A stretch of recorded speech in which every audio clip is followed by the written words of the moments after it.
Time to preview Pro Football Weekly's Game of the Week, and this week a matchup of two high-power offenses, Houston and New Orleans.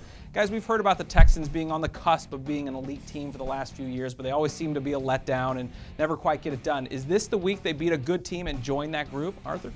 There's no question if they can find a way to go into New Orleans and knock off the Saints, the hype's only going to continue. Hard to deny the excitement of being first overall defensively after only 2 weeks, but you got to keep in mind the opponents that they've faced and the fact that they haven't had a true test. This is going to be a real measuring stick. So certainly exciting what they've done so far, but I think we may need to temper our expectations a bit.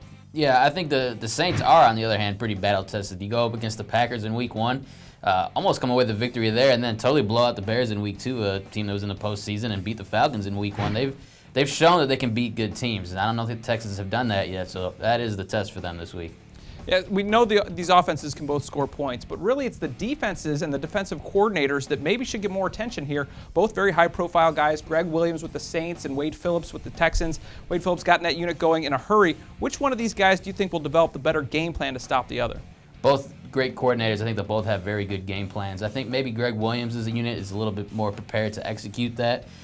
They were outstanding against the Bears, getting pressure against a weak offensive line. Texans are a better front five, but they still have had their problems. There might be some pressure on Matt Schaub this week, and it'll be interesting to see if he can react to that and if that offensive line could shut off a pretty blitz-heavy package. I'm with you. I think Greg Williams might have the slight edge here. As you mentioned, both coordinators who are going to, of course, come in with a really good game plan. Greg Williams had a bit more time with that unit to get it sort of shaped the way he wants it. Not to mention, I think that Drew Brees is so adept at getting rid of the ball quickly, and Phillips relies so much. Of course, they both do rely on the blitzes, but I worry a little bit the Texans can't get there quick enough, and if they can't, that's going to spell trouble for the Texans. Yeah, it's been an impressive start for Wade Phillips. They're switching to that 3-4 at Houston and getting the results that he has right away. We'll see if that continues against the Saints. So given both of those guys and what they're able to do in both these high-powered offenses, what do you expect to see this weekend?